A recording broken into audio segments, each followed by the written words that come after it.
galera, na área de novo, professor Fábio, nosso projeto continua, canalzinho que vai te oferecer aqui comigo aula de história, uma aula de história do Brasil, um cursinho completo para você que tem como foco o concurso militar. Como eu falei, galera do vestibular também pode ver, também vai te ajudar bastante. Mas aqui a gente vai tentar destrinchar, né, os editais que possuem história do Brasil dos concursos militares. Vamos nessa? Ó, as capitanias hereditárias, todo mundo já ouviu falar nisso, né?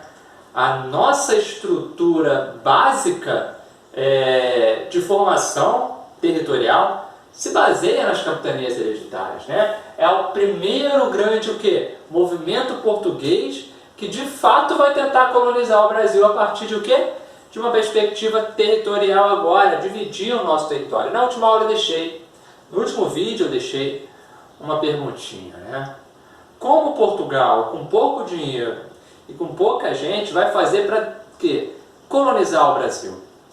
A resposta está nesse sistema aqui, que vai ser implantado já em 1534. Entre 1534 e 1536, Portugal vai doar grande parte das capitanias. O que são as capitanias hereditárias?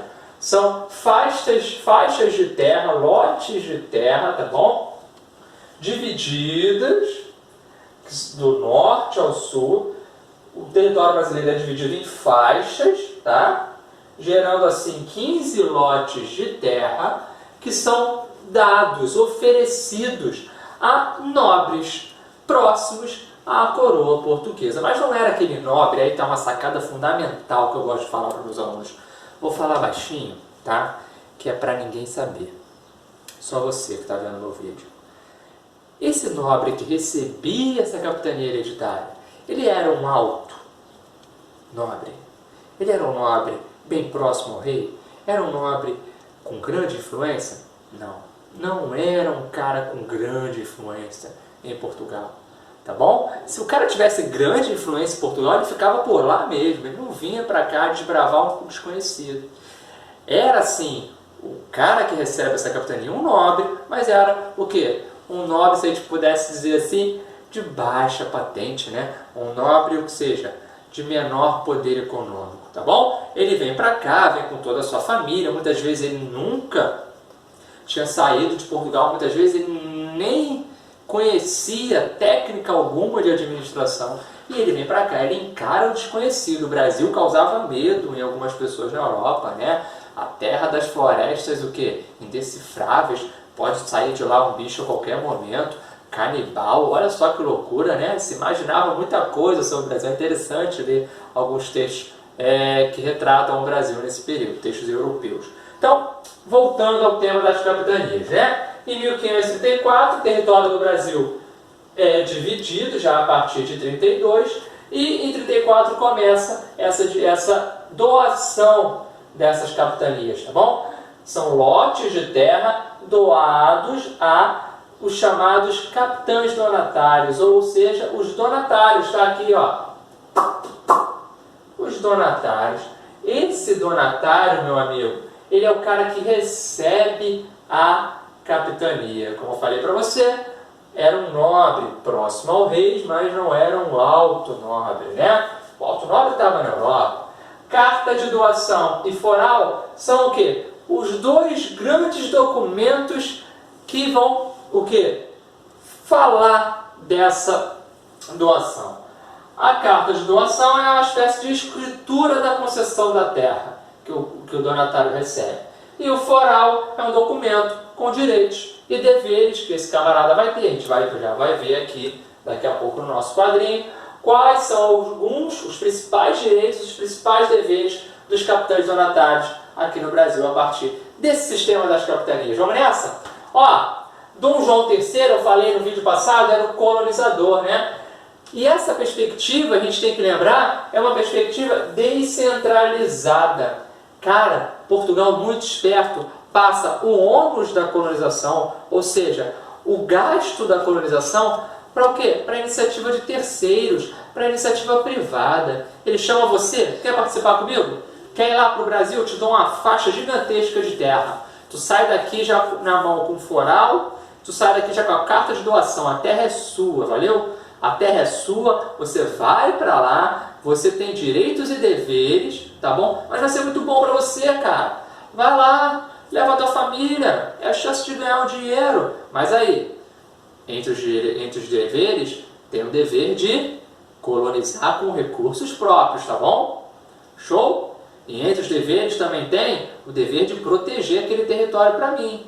Cara, Portugal era muito esperto, né? O rei português, Dom João III, tenta dar uma carta de mestre na mesa.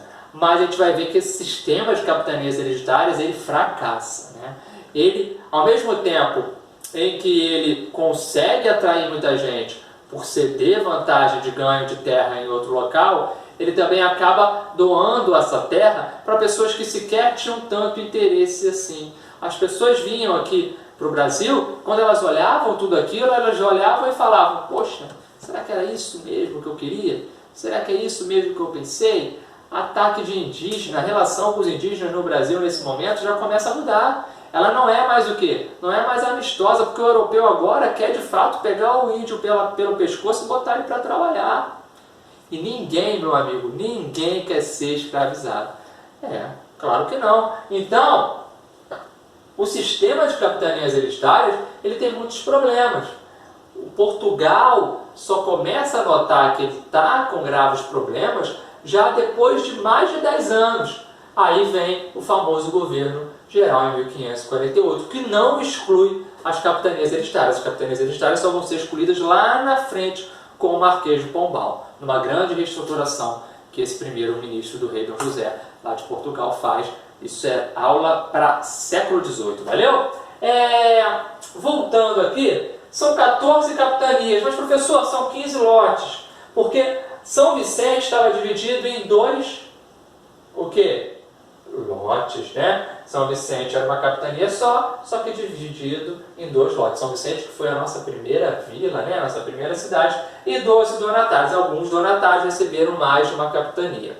Dentro dessa estrutura geral montada por Portugal para tentar colonizar de fato o Brasil, a gente tem os direitos e os deveres contidos no foral. Vamos falar um pouco deles?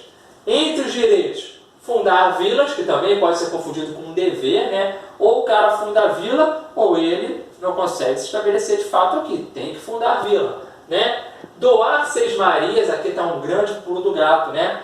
Eu, Fábio, capitão donatário, poderia doar uma vila uma Sesmaria para você, meu querido, tá bom? Eu chego, te chamo no WhatsApp, te marco o encontro, tô brincando. Você chega e negocia comigo, eu te dou um pedaço dessa minha faixa de terra, um pedaço pequeno, até porque a terra é muito extensa para mim.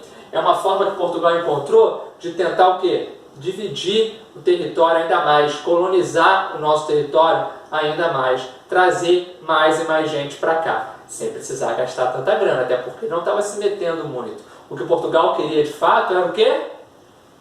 Principalmente os impostos sobre possíveis jazidas de ouro e prata que fossem encontradas aqui, tá bom? Outra coisa que ele tem grande poder, esse capital donatário, dentro da sua capitania, é o controle jurídico. Ele vai controlar a justiça, beleza? Ele vai poder doar terras para seus conhecidos, ele vai poder controlar a justiça e ele vai poder colonizar o território. Mas também existem deveres, né? Os grandes deveres, que são bem pesados, um deles bem forte, como eu já falei, é o imposto de 20%, 1/5, né? Sobre o ouro e prata encontrados, porventura encontrados, tá? Não quer dizer que no Brasil existisse, já naquele momento, a consciência de que há a exploração do ouro e da prata. Não, o ouro e a prata é só mais tarde.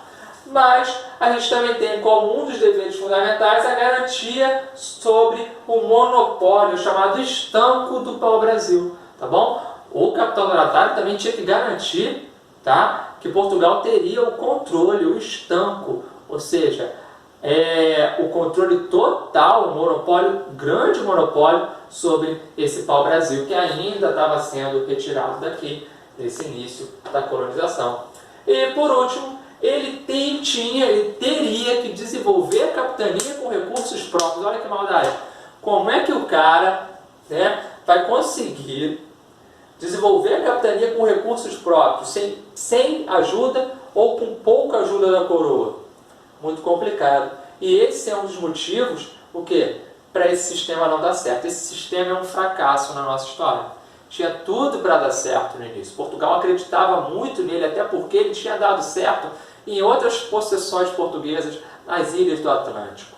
Só que quando chega no Brasil não dá. Há uma distância muito grande entre a metrópole portuguesa e a colônia. Há uma distância muito grande entre as próprias capitanias.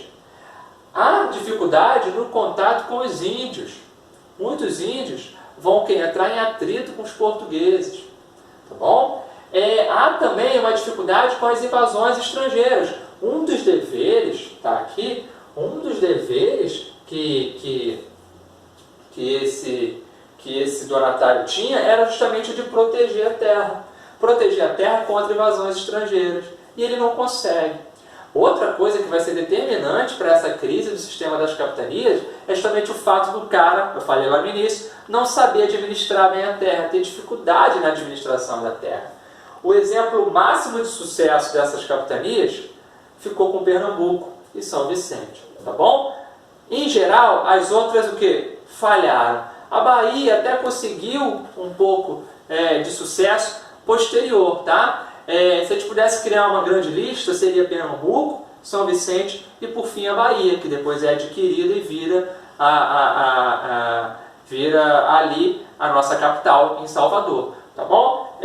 Mas a Bahia, apesar do sucesso mais tarde que consegue, também, no primeiro momento, foi atacada por indígenas, era comum um ataque.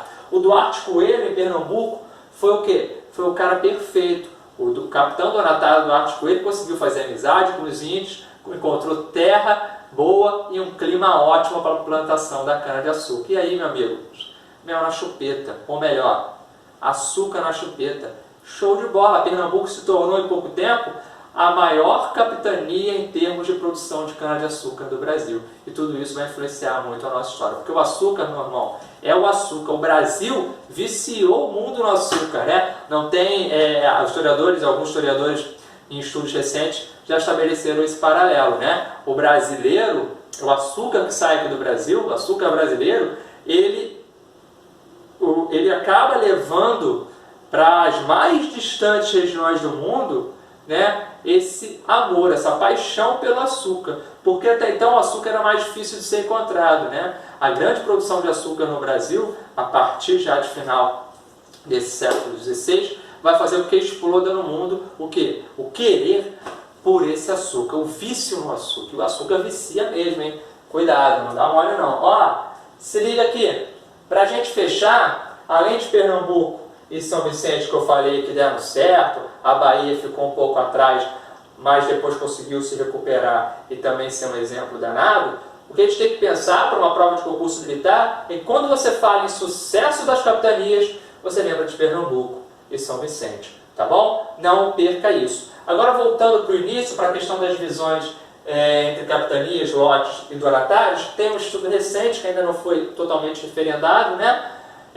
De um cara chamado Jorge Sintra, se eu não me engano, não tenho certeza do nome, mas é um pesquisador, um engenheiro que pesquisa junto ao Instituto Histórico e Geográfico Brasileiro. Ele estabelece que, na verdade, o recorte dos nossos lotes de terras foi diferente do que é dito normalmente e do que aparece normalmente nos livros. Mas, sendo diferente ou não, isso tem pouquíssima influência no que a gente tem aqui. Tá bom? Isso não muda em nada a história do Brasil colonial. É só uma questão de essa terra ter esse nome, ou essa terra ser dividida para dois. Então, são questões bem... é um aspecto bem irrisório da nossa história. Não tem grande influência, não muda de forma substancial a nossa história. O que você precisa saber é que esse sistema foi descentralizador, teve características que tentaram levar para a perspectiva privada, para a iniciativa privada, o prejuízo da colonização, e que foram aspectos que não deram certo, beleza? Só duas de fato se salvaram, Pernambuco e São Vicente. Aí Portugal veio com uma grande ideia, agora não vou ter mais o quê? O poder descentralizado, agora o meu poder vai ser centralizado. Agora, meu amigo, Eu vou ter um sistema chamado Sistema do Governo Geral, a partir de 1548. E isso é o tema da nossa próxima aula. Eu quero que você pense no seguinte, né? Eu falei para você que o sistema de capitanias hereditárias não acaba com o início do governo geral. Mas o que muda?